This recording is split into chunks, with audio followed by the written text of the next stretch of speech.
Alright, ngayon ituturo ko sa inyo Applesauce. kung paano kayo makaka-extract ng lemon juice ng maayos kahit di gumamit ng juicer. Ito, may lemon ako dito. Okay. Step 1. Step 1. Pakatasin ang lemon. Pag malambot na, okay na. Sapat na. Diba? Okay. So, yun Ngayon, ang test. oh. Okay.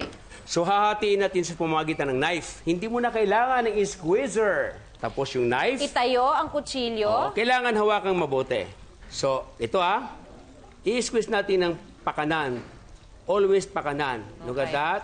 Clockwise. Ngayon naman, siyempre, nandito si Marian Challenger. Rivera Dantes. Okay. Okay, hatiin natin. Ayun. Yung talim doon. Ayun.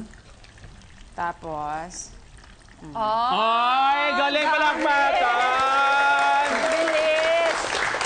So, ang sikreto talaga Ganon. ay nasa pagkudkod gulong. mo. Oo, tama yun.